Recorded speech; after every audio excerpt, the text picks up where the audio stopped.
A história da Torre de Babel é uma das mais longevas da história humana. Encontrada no livro de Gênesis, ela fala sobre o desejo primal de unidade e a ânsia de tocar o divino. A humanidade, falando uma única língua, embarcou em um projeto monumental para construir uma torre tão alta que alcançasse os céus. A Torre de Babel não era apenas uma construção, era um símbolo da ambição humana e uma rejeição aos limites do homem. Suas ações enfureceram o Senhor no céu, que viu a ambição deles como uma audácia perigosa. Para frustrar seus planos, o Senhor espalhou todo o povo pela terra, confundindo suas línguas. A Torre de Babel se tornou um lembrete severo dos perigos da ambição desenfreada e da importância da humildade. No coração da construção da torre estava eu, Nimrod, uma figura envolta em lendas. Cam, filho de Noé, gerou Nimrod, que se tornou um homem poderoso sobre a terra, forte como um gigante, e foi um grande rei. O início do seu reinado foi no verdadeiro reino da Babilônia, em Araque, em Arxade, em Calã e na terra de Sinar. Este mesmo Nimrod começaria a construção da Torre da Babilônia. Ele ensinou aos seus trabalhadores o ofício das medidas e tinha consigo mais de 40.000 maçons, aos quais ele amava e cuidava bem. Está escrito no Policrônico, no Mestre das Histórias, em outras narrativas, e na Bíblia em si, no capítulo 10 do Gênesis, que Assur, primo de Nimrod, saiu da terra de Sinar para construir a cidade de Nínive, Plateias e outras mais. Minha visão era criar uma civilização inigualável em poder e esplendor. No entanto, minha ambição acabou sendo minha ruína. A história de Nimrod serve como um conto de advertência, lembrando-nos que a verdadeira grandeza não reside em buscar nossa própria glória, mas em usar nossas habilidades para servir a algo maior que nós mesmos. A história da Torre de Babel tem um significado especial para os maçons. Os construtores de Babel, apesar de suas ambições falhas, possuíam habilidades extraordinárias em arquitetura, geometria, engenharia e matemática.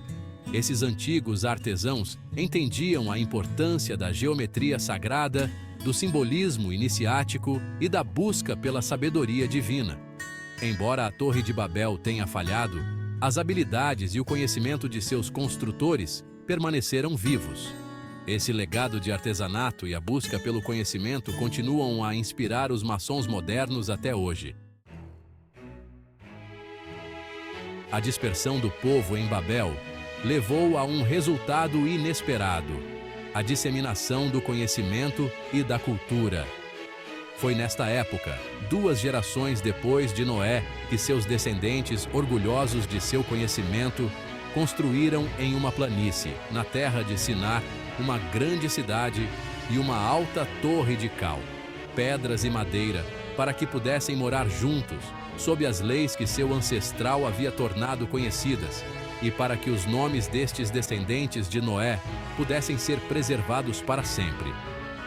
Essa arrogância, no entanto, não agradou ao Senhor no céu, amante da humildade, e, portanto, ele causou uma confusão em sua fala, antes que a torre fosse concluída e a dispersão de todo o povo.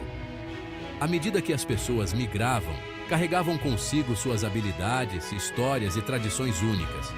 O que começou como uma única civilização unificada, floresceu em uma tapeçaria de diversas culturas. A dispersão em Babel, embora nascida do conflito, acabou enriquecendo o mundo. Promoveu a inovação, a criatividade e uma compreensão mais profunda da vastidão do potencial humano.